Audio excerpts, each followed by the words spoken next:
The lights flickered in the deep levels of Station Omega-7. In the forgotten cargo bay at the very bottom of the mining outpost, something massive breathed in slow, painful gasps. Each breath echoed through the metal walls like distant thunder. Thyssara had been beautiful once. Her scales had gleamed like emeralds in starlight, and her wings could stretch wide enough to block out suns.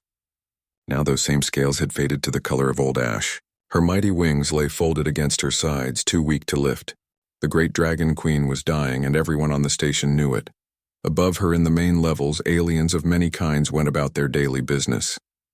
The Kresh traders clicked their mandibles as they counted profits from their latest deals. Their insect-like bodies moved quickly through the corridors, carrying goods from one end of the galaxy to the other. They had seen Thyssara arrive 3 months ago, already sick and weak.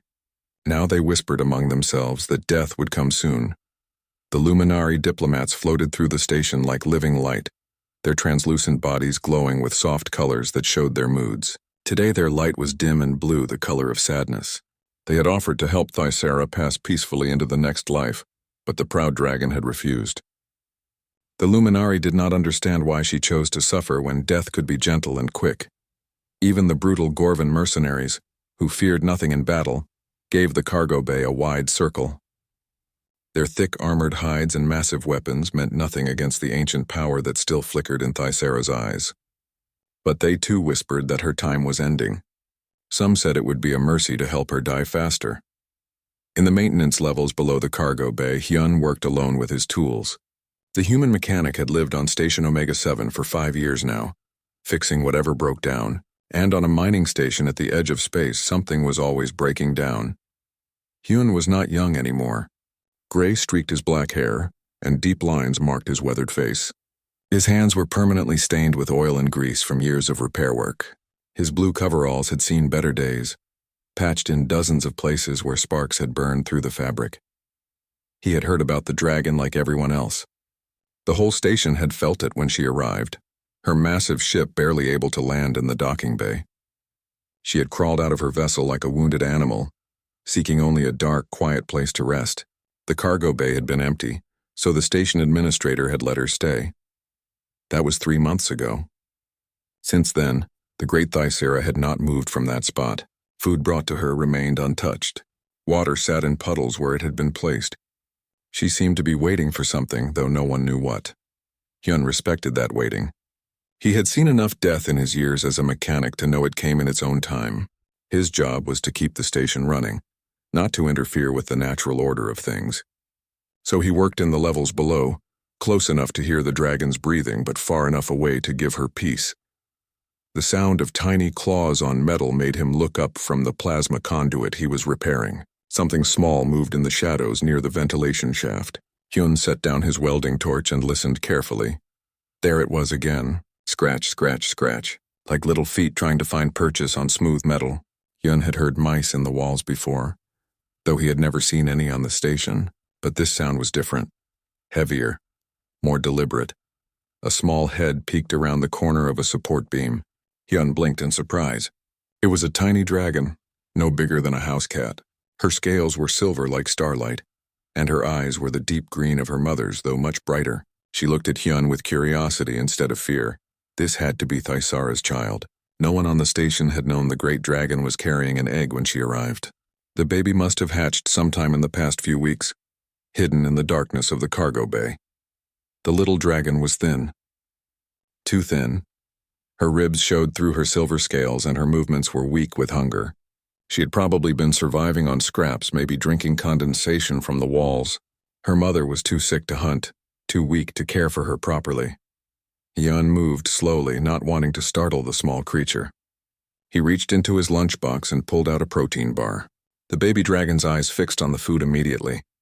Her nostrils flared as she caught the scent. "You hungry, little one?" Hyun asked softly. He unwrapped the protein bar and broke off a small piece. The baby dragon crept closer, her tiny claws clicking on the metal floor. She snatched the piece of food from his fingers and swallowed it whole. Then she looked up at him with hopeful eyes, clearly wanting more. Hyun smiled and gave her another piece, then another. The little dragon ate with desperate hunger, as if she had not had a proper meal in days. As she ate, something remarkable happened. Her scales began to glow brighter, shifting from dull silver to brilliant moonlight. The tired look in her green eyes faded, replaced by alert intelligence. This was no simple animal. There was real understanding in those eyes, a mind that could think and learn. When the protein bar was gone, the baby dragon sat back and looked at Hyun with what could only be gratitude. Then she did something that surprised him even more. She reached out with one tiny claw and gently touched his hand as if saying thank you. "Well, hello there," Hyun whispered. "I guess you needed a friend." The sound of heavy footsteps echoed through the maintenance level. The baby dragon's head snapped up in alarm, and she quickly scurried back toward the shadows. But before she disappeared completely, she looked back at Hyun one more time. Then she was gone, vanishing into the maze of pipes and cables that filled the lower levels. Gina appeared at the bottom of the maintenance ladder, her administrator's uniform crisp and clean, despite the dusty environment. She looked around the cluttered workspace with obvious distaste. "Hyun, I need to talk to you," she said in her usual business-like tone. Gina was efficient and practical, which made her good at running the station. But she had no patience for what she called sentimental nonsense. "What can I do for you, Administrator?" Hyun asked, picking up his welding torch again. "The other residents are getting nervous about the dragon situation," Gina said. "It has been 3 months now and the creature shows no signs of improvement. The Gorvan mercenaries think we should put it out of its misery. The Luminari agree that a peaceful death would be kinder than this prolonged suffering." Hyun continued working on the plasma conduit, not looking up. "And what do you think?" "I think we are wasting resources on a lost cause," Gina replied bluntly. "The Valerian species is ancient and proud. When they choose to die, they die. Nothing can change that.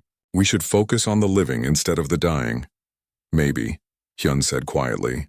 "But maybe not." Gina frowned at his response. "What do you mean by that?" Hyun finally looked up at her. "I mean, sometimes what looks like dying is really just waiting.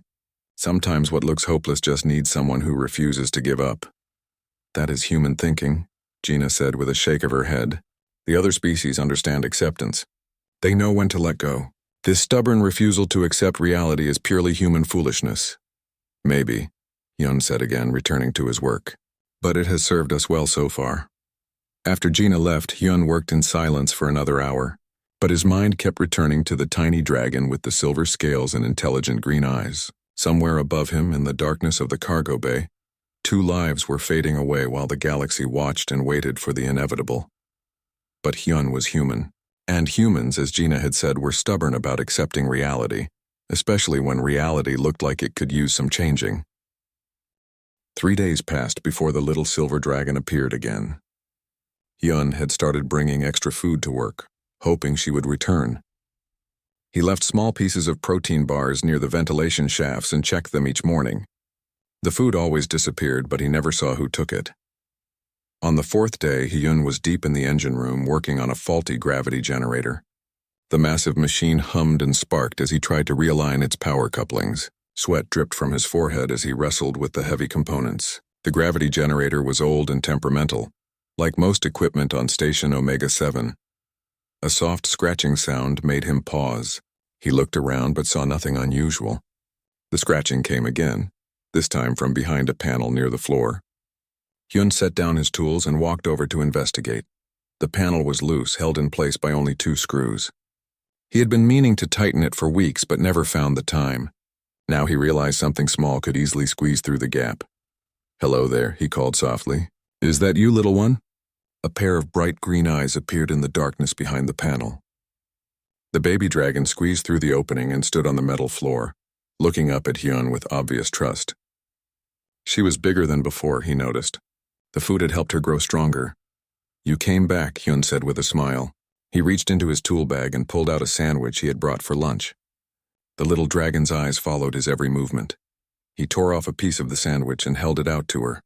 She approached carefully, sniffed the food, then took it gently from his fingers. As she ate, her scales began to glow with that same silver light he had seen before. "What should I call you?" Hyun asked as he gave her another piece. "You need a name if you're going to visit me like this." The dragon tilted her head as if considering his words. Then she made a soft sound, almost like a purr. It reminded Hyun of wind chimes in a gentle breeze. "How about Yira?" he suggested. "It means silver in an old language I know." The dragon seemed to approve.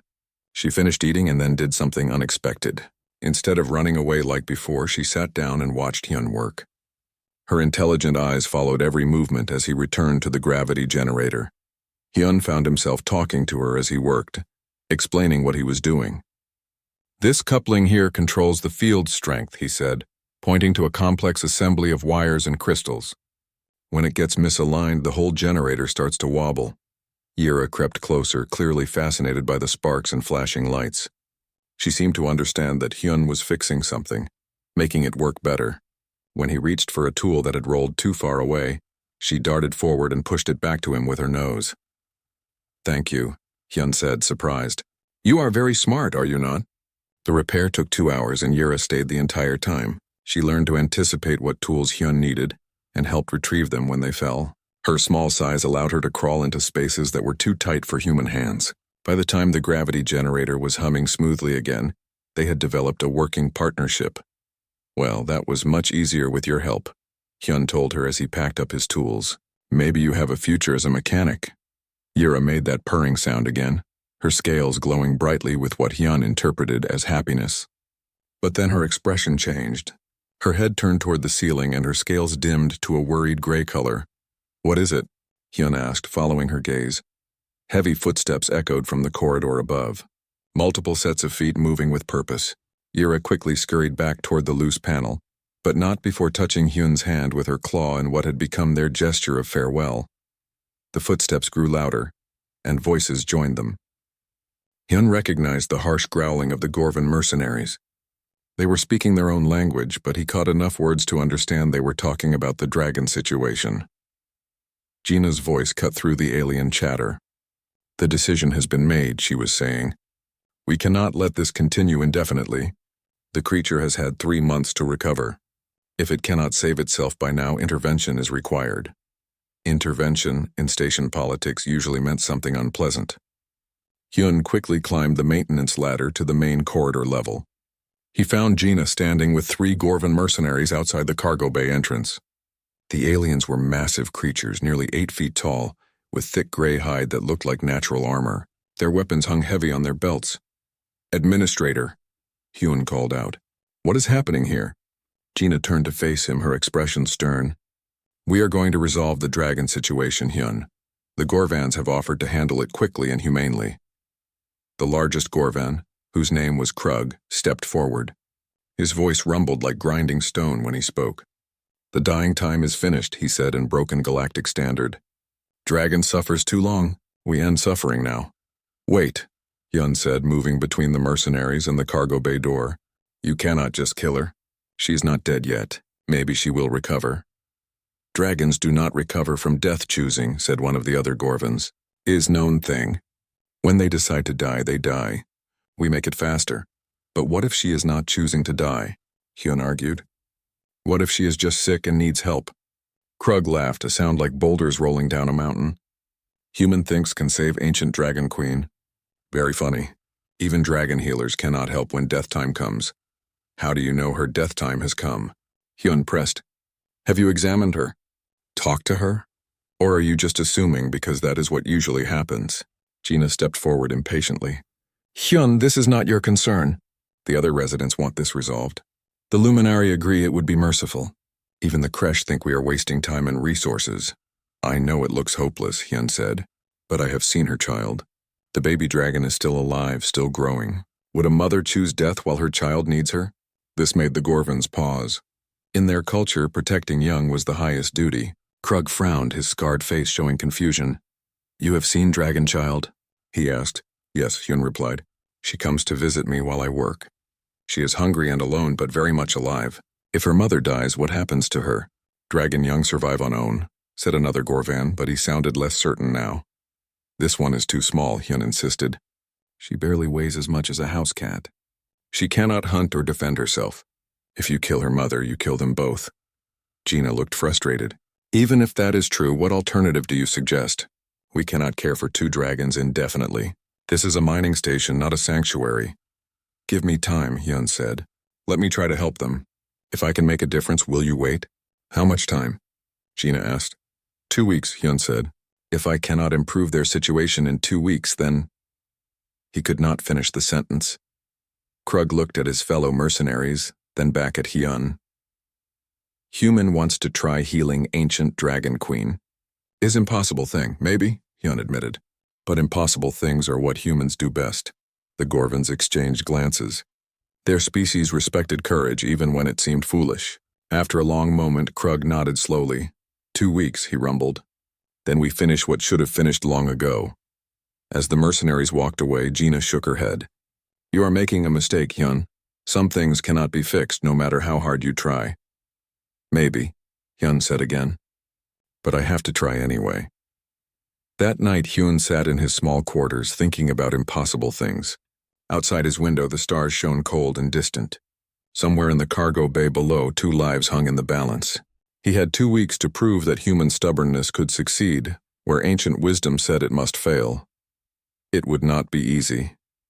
But then again, easy things never needed humans to fix them.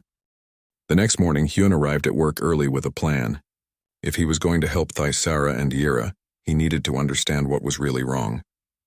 The other aliens assumed the Dragon Queen was dying because that was what old dragons did. But Hyun had learned long ago that assumptions could kill faster than any disease. Yira appeared within minutes of his arrival, as if she had been waiting for him. She was becoming bolder, no longer hiding when she heard footsteps.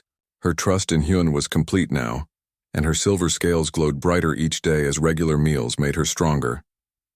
Good morning, little engineer, Hyun said, offering her a piece of fruit from his breakfast. Today we have important work to do. He had spent the night reading everything the station database contained about Valerian dragons. The information was limited, mostly old legends and second-hand accounts from traders. But one thing stood out. Dragons were not supposed to waste away slowly. When they chose to die, it happened quickly and with dignity. Thaisara's long, painful decline was not normal dragon behavior. I need to see your mother, Hyun told Yira as she finished eating. Will you take me to her? Yira tilted her head, considering his request. Then she walked toward the maintenance shaft that led to the cargo bay. She paused at the entrance and looked back at him, clearly expecting him to follow. The journey through the maintenance tunnels was cramped and uncomfortable for Hyun, but Yira moved through them like a silver shadow. She knew every pipe and cable, every shortcut and hiding place. In just a few minutes, she led him to a ventilation grate that overlooked the cargo bay. Through the metal slats, Hyun could see Thaisara for the first time. The Dragon Queen was even more massive than he had imagined. Even lying down, she was the size of a small building. Her once magnificent scales were indeed faded to ash gray, and her breathing was labored and shallow. But her eyes were still alert, still intelligent. This was not a creature that had given up on life. Yira made a soft chirping sound, and Thaisara's great head turned toward the ventilation grate. Those ancient green eyes fixed on Hyun with surprising intensity. He felt as if she was looking directly into his soul, weighing and measuring him. Hello, Your Majesty, Hyun said quietly. I am Hyun. I have been taking care of your daughter. Thaisara's eyes shifted to Yira, who crawled through the grate and down to the cargo bay floor. The baby dragon ran to her mother and nuzzled against the great head. Thaisara's expression softened with obvious love and concern. Then those green eyes returned to Hyun, and he understood. The Dragon Queen was not choosing to die. She was fighting to live, struggling to survive long enough to see her daughter grow strong. But something was wrong with her body, something that was slowly killing her despite her will to live. I want to help, Hyun said, but I need to understand what is making you sick. Over the next hour, Hyun carefully observed everything he could see. The dragon's breathing pattern, the color of her scales, the way she moved when she thought no one was watching. He noticed that her breathing became more difficult when the air recycling system kicked in. He saw how she favored one side of her body, as if something hurt deep inside. Most importantly, he noticed the food and water that had been left for her. It sat untouched not because she had lost the will to eat, but because something about it was wrong. Her nostrils flared with disgust when the wind blew the scent toward her. The food, Yoon muttered to himself. It is the wrong kind of food. He spent the rest of the day researching dragon nutrition and atmospheric requirements. The station's computer was helpful, but most of the information was theoretical. What he needed was practical knowledge, the kind that came from experience.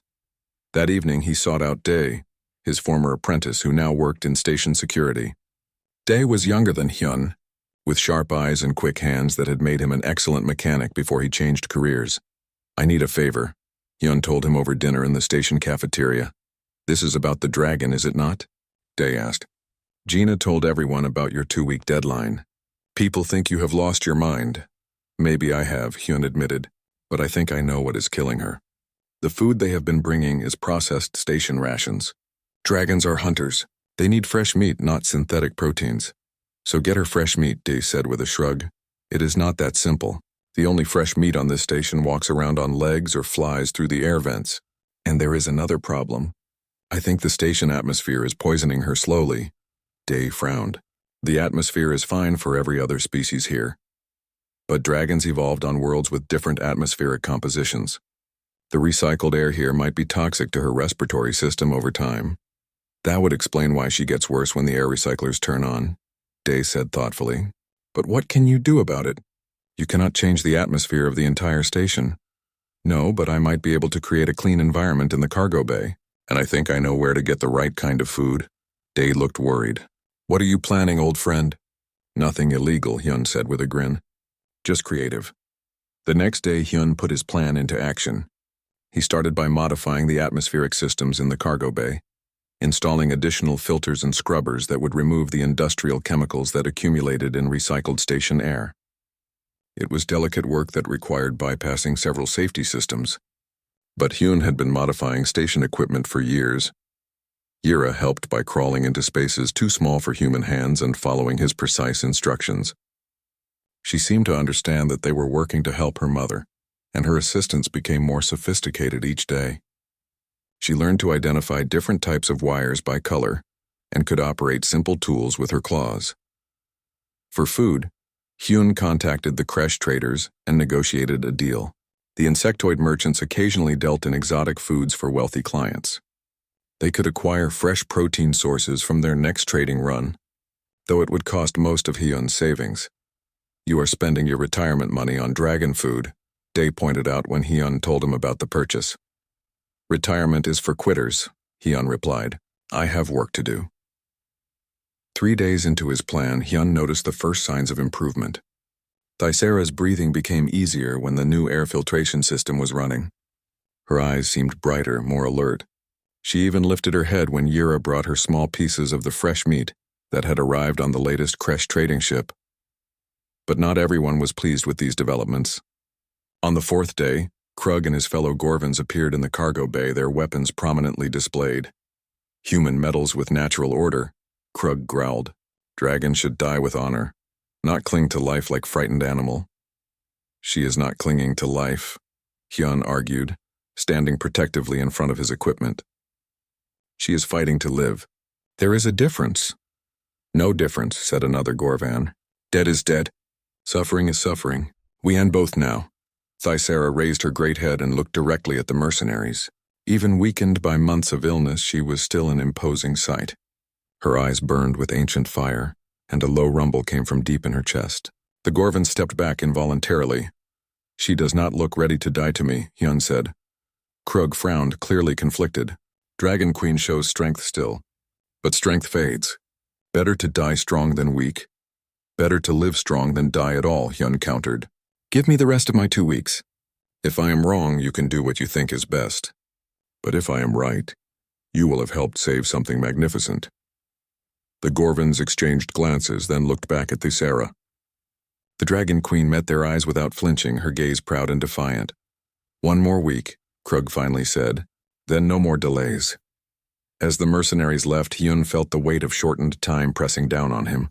But when he looked at Yira, who was now almost twice the size she had been when they first met, he felt hope as well. 7 days to prove that human determination could overcome alien certainty. 7 days to save 2 lives that everyone else had written off as lost. It would have to be enough. With only 1 week left, Hyun threw himself into his work with desperate energy. He spent 18 hours a day in the cargo bay, fine-tuning the atmospheric processors and monitoring Thysera's vital signs with equipment borrowed from the medical bay. Yira never left his side, helping with repairs and serving as a translator between him and her mother. The improvements were small but steady. Thysera's breathing became easier each day. Her scales showed hints of their former green color in certain light. Most importantly, she began to eat regularly, consuming the fresh meat the Kresh traders brought with obvious hunger. But Hyun knew it was not enough. The Dragon Queen was stabilizing, but she was not truly recovering. Something deeper was wrong, something he was missing. The answer came from an unexpected source. Soon, the station's medical officer arrived on the third day of Hyun's final week. The Zalani doctor was tall and thin, with pale blue skin and forearms that allowed her to operate multiple medical instruments simultaneously. She had been treating aliens for 20 years and had seen conditions that would baffle most healers. "Administrator Gina asked me to examine your progress," Soon said as she entered the cargo bay. Her voice carried the musical accent of her people. "She wants a professional opinion before the Gorvins take action." "I welcome your examination," Hyun said, though he felt nervous. If Soon declared the situation hopeless, his week would be cut even shorter. The doctor approached Thyssara with professional calm, showing no fear of the massive dragon. She pulled out a collection of scanning devices and began taking readings. Thyssara allowed the examination, seeming to understand that Soon was trying to help. "Interesting," Soon murmured as she studied her instruments. "The atmospheric poisoning you identified is real, but it is not the primary problem. Her respiratory system is adapting to your filtration improvements." "Then what is the main issue?" Hyun asked. "Malnutrition," Soon replied, "but not simple hunger. She is suffering from a specific nutritional deficiency that is common among deep space travelers. Her body cannot process certain minerals properly without exposure to natural sunlight." Hyun felt his heart sink. "There is no natural sunlight on this station. We are too far from any star." "True," Soon agreed, "but there might be another solution.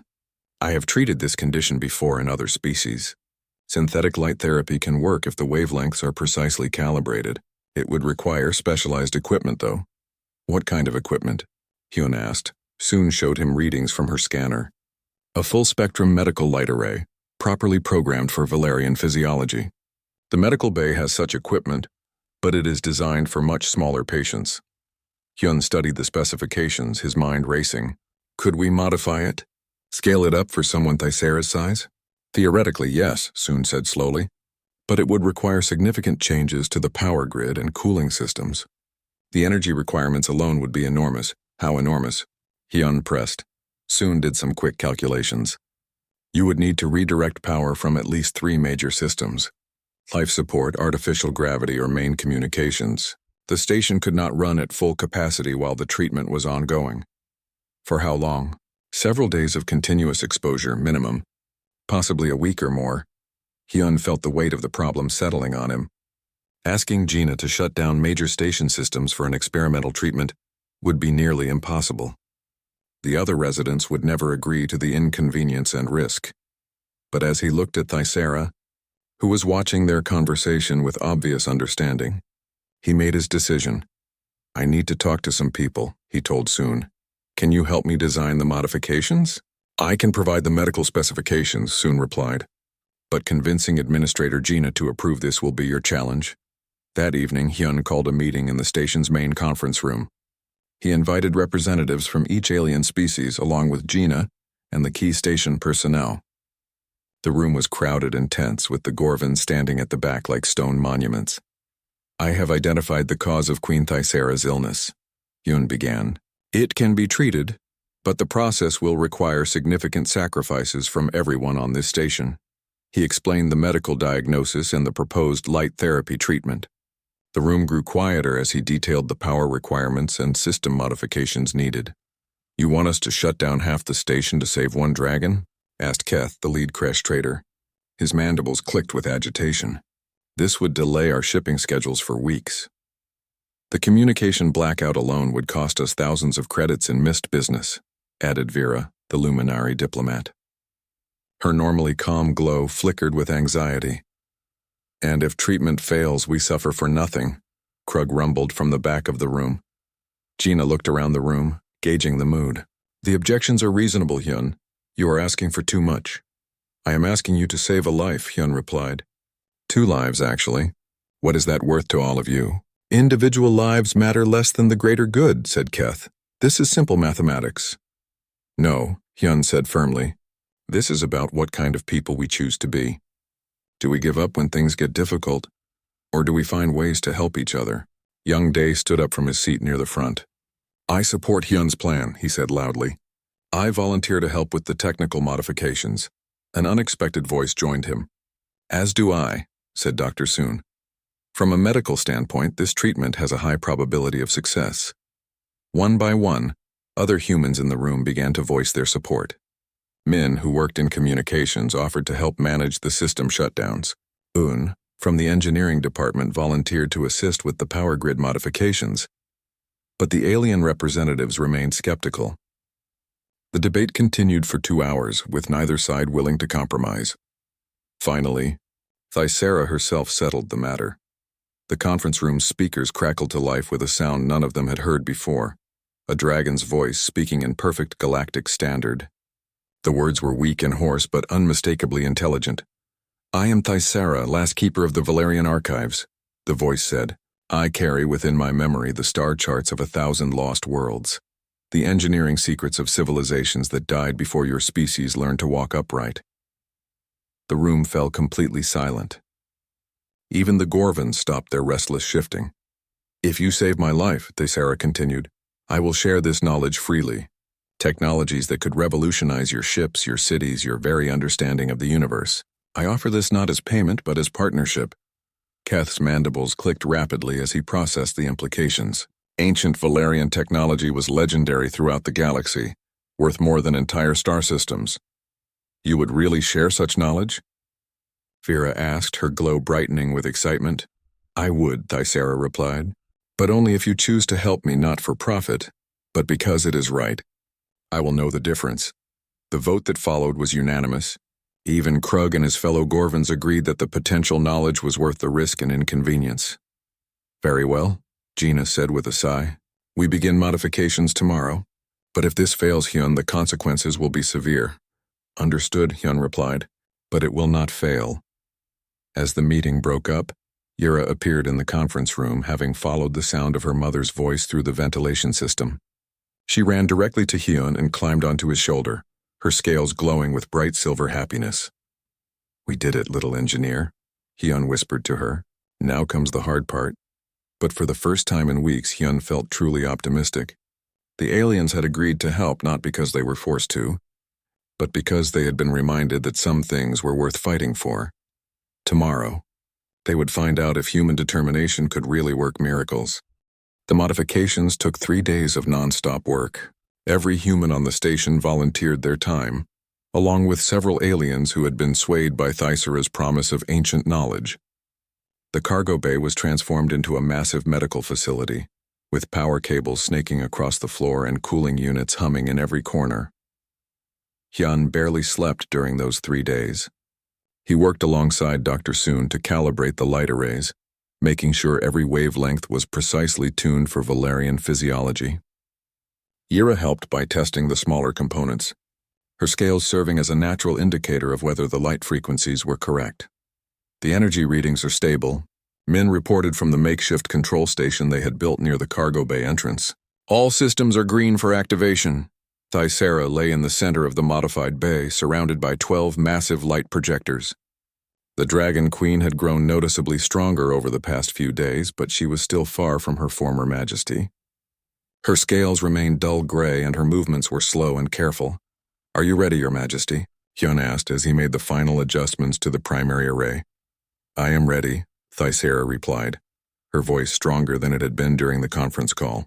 I trust in your skills, Hyun of the humans. Dr. Soon checked her medical monitors one last time. All vital signs are stable. We can begin whenever you give the command. Hyun looked around the cargo bay at all the people who had worked to make this moment possible, humans and aliens standing together, united in a common purpose. Even Krug was there, his massive form squeezed into the observation area they had set up near the door. Begin treatment, Hyun said. The light arrays activated with a low humming sound. Brilliant white light filled the cargo bay, carefully filtered and focused to match the spectrum of a young star. Thyssera's eyes closed as the artificial sunlight washed over her massive form. For the first hour, nothing visible happened. The medical monitors showed increased activity in Thyssera's nervous system. but her appearance remained unchanged. Some of the observers began to look worried. "Patience," Dr. Soon counseled. "Cellular regeneration takes time, especially in a being this ancient." By the second hour, subtle changes began to appear. The dullest of Thyssera's scales started to show hints of color, like green fire flickering beneath ash. Her breathing became deeper and more regular. Yura stayed close to her mother throughout the treatment, her own scales glowing brightly in the artificial sunlight. The baby dragon seemed to understand that something important was happening, and she remained perfectly still except for the occasional encouraging chirp. "Look at her neck ridge," Yoon whispered from the observation area. Everyone turned to see what she was pointing at. The bony ridge that ran along Thyssera's neck was beginning to glow with a faint green light. As they watched, the glow spread slowly down her spine like a fire being lit from within. "The cellular regeneration is accelerating," Dr. Soon reported, her voice filled with excitement. "Her metabolism is increasing rapidly." By the fourth hour, the transformation was undeniable. Thyssera's scales were shifting from gray to deep emerald green, starting from her head and spreading down her body like a slow wave. The ancient scars that marked her hide began to fade as new tissue grew beneath the old. "Incredible," breathed Vera, the luminary diplomat. Her own glow had brightened to match her amazement. "I have never seen anything like this. Valerian regenerative capabilities are legendary," Keth said, his mandibles clicking with excitement. "But this is the first time anyone has witnessed it." As the treatment continued into its sixth hour, Thyssera began to stir. Her massive head lifted from the floor, and her eyes opened to reveal the brilliant green fire that had once made her famous throughout the galaxy. When she spoke, her voice resonated with power. "I feel the strength returning," she said, wonder evident in her tone. "The fire in my bones burns bright again." Slowly, carefully, the great dragon began to rise.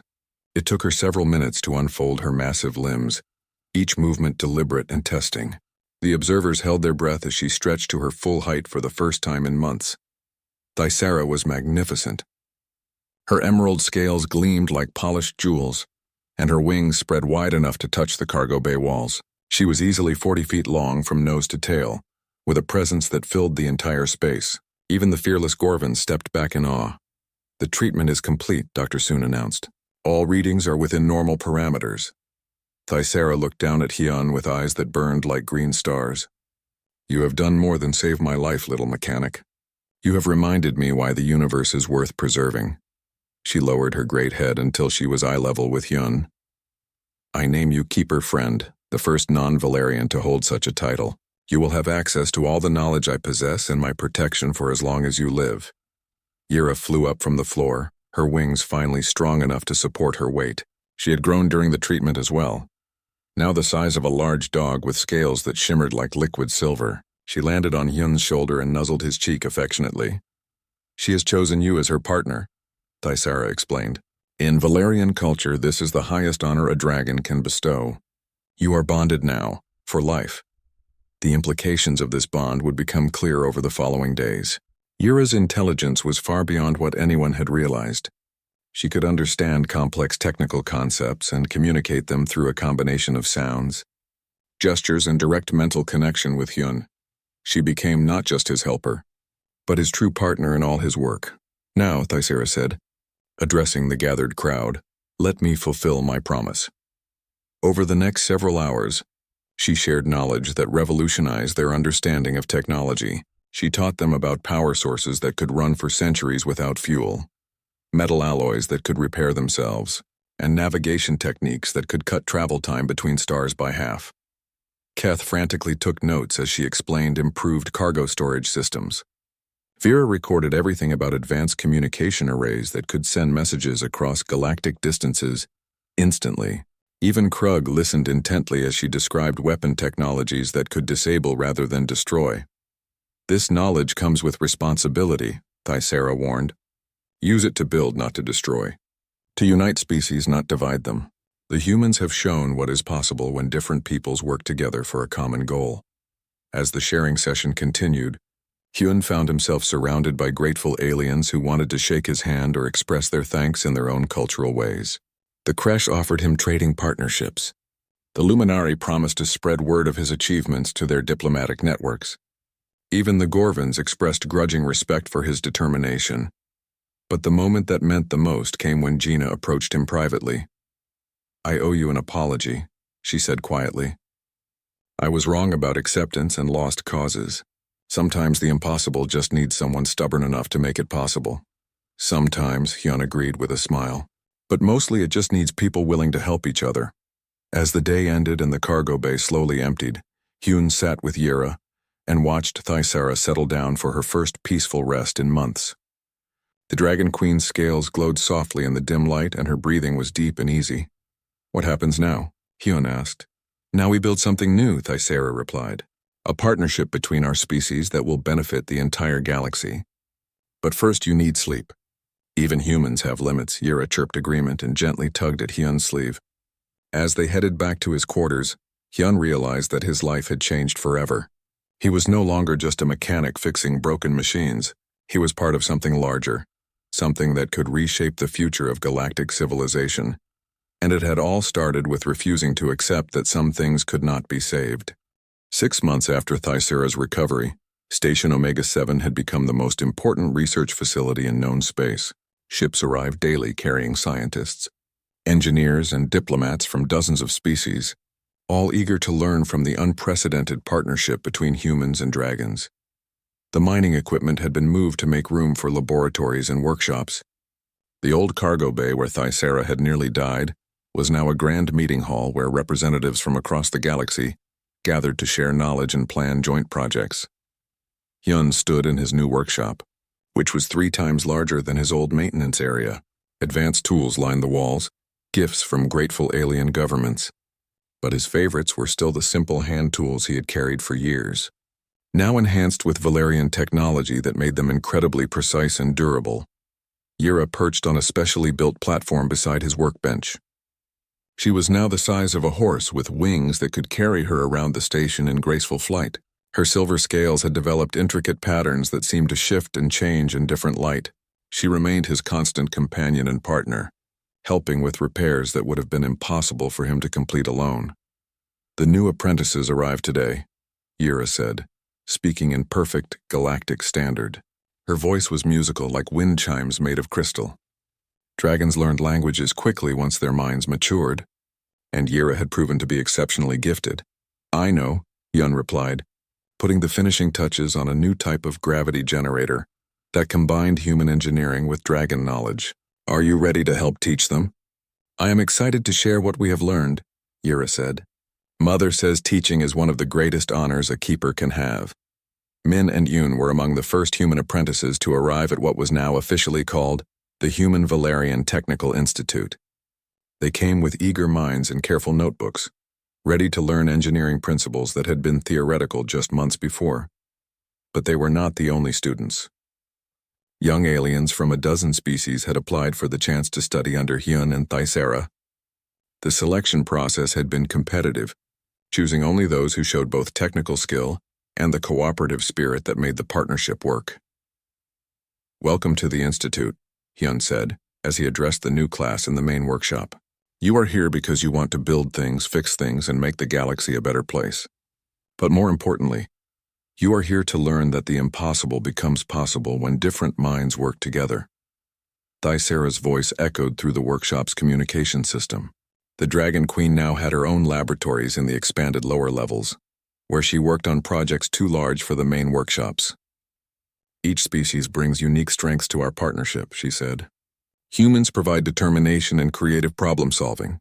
Valerians offer deep knowledge and long perspective. But together, we can achieve what neither could accomplish alone." The first project for the new apprentices was to build a communication relay that could connect distant star systems instantly. It required human engineering skills, Valerian energy principles, and contributions from several other species.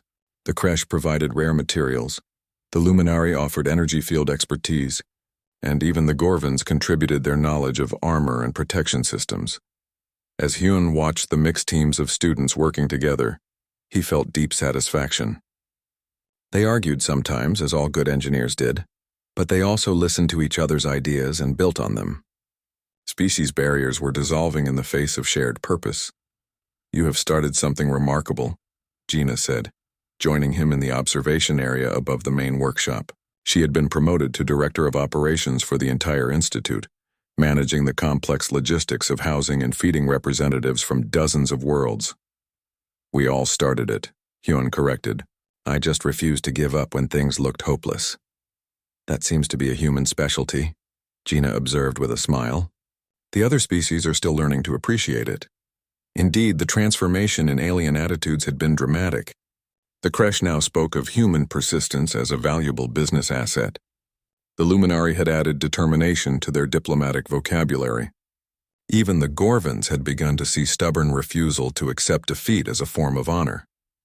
Dr. Soon had established a medical research division that combined dragon healing knowledge with modern scientific methods. Her team was developing treatments for diseases that had plagued various species for centuries. The key insight was that different species required different approaches, but the principles of healing were universal. But perhaps the most important development was happening in the communication labs. Thyssera was teaching a select group of students how to create a galaxy-wide information network that would allow instant communication between any 2 points in known space. The project would take years to complete, but it promised to unite the galaxy in ways never before possible. Imagine, Min said excitedly as she worked on a prototype transmitter, being able to talk to your family on Earth while standing on a planet 50,000 light-years away. Imagine being able to coordinate rescue efforts across multiple star systems, added Yoon, who was focusing on emergency applications. Imagine never having to wait months for news from distant colonies, said Kara, a young creche engineer whose quick thinking had impressed even Thyssera. The project faced significant challenges. Different species used different communication methods, and creating a system that worked for everyone required careful compromise and creative solutions. But the mixed teams tackled each problem with enthusiasm, drawing on their combined knowledge and perspectives. 1 year after the Institute's founding, they achieved their first major breakthrough. A test transmission between Station Omega-7 and a research facility orbiting Earth was successful, carrying both audio and video across 20,000 light-years instantly. The celebration that followed brought together humans, dragons, and dozens of other species in a festival that lasted 3 days. Music from 100 worlds filled the station. Foods from distant planets were shared freely. Scientists who had never met in person finally shook hands, claws, tentacles, and other appendages in friendship. Hyun found himself standing with Thyssera in the main meeting hall, watching representatives from across the galaxy dancing to a fusion of musical styles that somehow worked perfectly together. Did you imagine this when you first fed Yira that protein bar? Thyssera asked. Never, Hyun admitted. I just saw a hungry baby and wanted to help. That is what makes humans so remarkable, the Dragon Queen said. You respond to immediate need without calculating the larger consequences. Sometimes this leads to mistakes, but sometimes it leads to miracles. Yira flew over to join them, landing gracefully beside Hyun. She was now fully adult, though still young by dragon standards. Her scales had developed a pattern unique to her, marking her as the first of a new generation of dragons who had grown up alongside other species.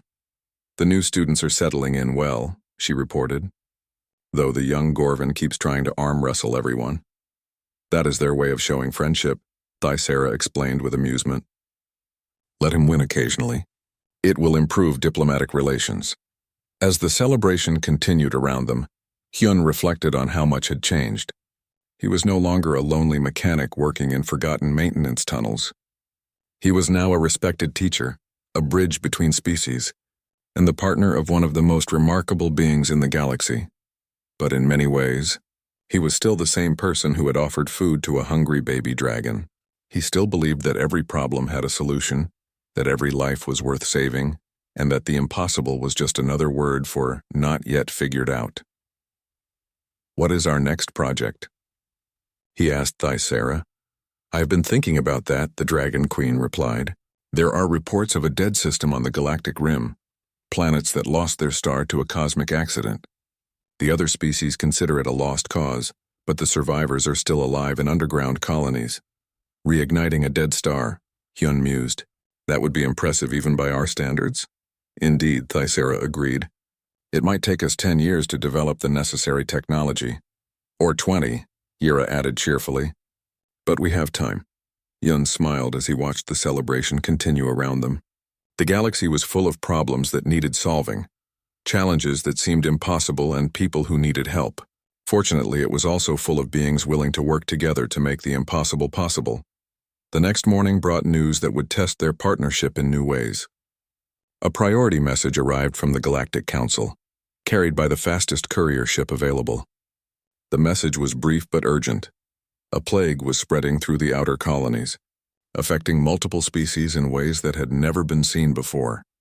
Traditional medicine has failed, Dr. Soon reported as she briefed the Institute's leadership team. The symptoms are different for each species, but the progression is always the same. Complete system failure within weeks of infection. How many worlds are affected? Thyssera asked, her massive form filling one end of the meeting room. 17 so far, with more reporting cases daily, Soon replied. The Galactic Health Authority estimates over 2 million beings are infected. The room fell silent as everyone absorbed the magnitude of the crisis. This was bigger than anything they had faced before, a challenge that would require all their combined knowledge and resources. We leave for the affected region immediately, Yun said without hesitation. Yira and I can take one of the new fast ships. Thyssera, can you coordinate research efforts from here? Actually, the Dragon Queen said thoughtfully, I believe this situation requires our full partnership. I will come with you. My knowledge of ancient plagues might be relevant. The logistics of moving someone your size, Gina began, are complicated but not impossible, Thyssera finished. The Kresh have cargo ships large enough, and we can modify one for life support. The delay will be worth it if my presence can help save lives. 3 days later, their makeshift rescue fleet departed Station Omega-7. The flagship was a modified Kresh cargo hauler that now served as Thyssera's mobile laboratory. Smaller ships carried teams of doctors, engineers, and researchers from a dozen species. The journey to the plague zone took 2 weeks, even with their fastest ships. During the flight, they worked continuously to understand the mysterious disease. The symptoms were baffling. Kresh developed respiratory failure, humans suffered neural degradation, and Luminari lost their natural glow and fell into comas. It is as if the plague adapts to each species specifically, Dr. Soon observed during one of their daily research meetings. But that should be biologically impossible. Unless, Thyssera said slowly, it is not a natural disease at all. Her words sent a chill through the research team. An artificial plague designed to target multiple species implied the existence of someone or something with incredibly advanced biological knowledge and hostile intentions. When they arrived at the first affected world, the situation was worse than they had imagined. The planetary capital was under quarantine, with entire districts sealed off to prevent the spread of infection. Hospitals overflowed with patients, and the local medical staff was exhausted from weeks of hopeless treatment attempts. Hyun and Yira worked with the local engineers to establish clean zones, where their research teams could operate safely. The dragon's natural immunity to most diseases allowed her to enter contaminated areas and collect samples that would have been too dangerous for others to obtain. Meanwhile, Thyssera set up her mobile laboratory in orbit and began analyzing the plague samples with equipment that combined the best of dragon knowledge and modern science. Her ancient understanding of biological systems proved invaluable in identifying patterns that conventional analysis had missed. The plague organism is definitely artificial, she announced after 3 days of intensive research. But it is based on a natural virus that I recognize. I encountered something similar during the Melkron Wars 5,000 years ago. Can you develop a cure? Dr. Soon asked hopefully. Not a cure exactly, Thyssera replied, but I believe I can create a treatment that will give each species' immune system the tools it needs to fight back. The key is understanding that this is not one disease, but rather a master template that generates custom infections. Working around the clock, their combined teams developed a new type of treatment that had never been attempted before. Instead of fighting the disease directly, they would boost each species' natural defenses and teach their immune systems to recognize the artificial threat. The treatment required precise calibration for each species, drawing on knowledge from human medicine, dragon healing traditions, and the biological expertise of their alien partners. It was exactly the kind of impossible challenge that their partnership had been created to solve. The first test subjects were volunteers from their own research teams who had been exposed to the plague during sample collection. The treatment worked, but slowly. It took days for their immune systems to fully adapt and begin fighting back against the infection. "We need to scale this up for millions of patients," Hyun said as they watched the recovery process. "And we need to do it fast before more worlds are affected." The solution came from an unexpected source. Krug and his Gorvan mercenaries had been monitoring communications from the plague zone, and they brought disturbing news. "Source of plague is found," Krug announced during an emergency meeting. "Ancient automated facility on Dead World still operating after creators are gone. Facility produces plague variants and spreads them through space. Can it be stopped?" Hyun asked. "Maybe," Krug replied. "But facility is heavily defended. Would require combined assault from many ships." The final phase of their mission became a race against time. While Dr. Soon and her teams worked to mass-produce the treatment for all affected worlds, Hyun and Thaisara led a joint strike force to destroy the plague facility. The ancient base was indeed heavily defended, with automated weapon systems that had been maintaining themselves for millennia. But the diverse skills of their alliance proved decisive. Crest ships provided mobility. Luminary energy weapons cut through the base's shields. Gorvan assault troops fought through the defensive systems, and human ingenuity found ways to bypass security measures that had never been designed to face such a varied attack. Yura and Hyun infiltrated the facility's core systems while Thaisara provided covering fire from above. Working together, they managed to shut down the plague production systems and destroy the master templates that had been generating new variants. The return journey was triumphant. Behind them, the plague facility burned in space, its threat finally ended. Ahead of them, worlds that had been facing extinction were beginning to recover as the new treatment proved successful across all affected species. "Another impossible problem solved," Yura said as they watched the burning facility disappear behind them. "With help from friends," Hyun replied, looking around at the diverse crew that had made victory possible. Thaisara's voice echoed through the ship's communication system. "This is what we have built together. Not just a research institute or a diplomatic alliance, but a force for hope in a galaxy that often feels hopeless." As they headed home to Station Omega 7, Hyun knew that this would not be their last crisis. The galaxy was vast and full of challenges that would test their partnership in ways they could not yet imagine. But he also knew that they would face whatever came together, combining their different strengths to achieve what none could accomplish alone. The impossible had become their specialty, and they were just getting started.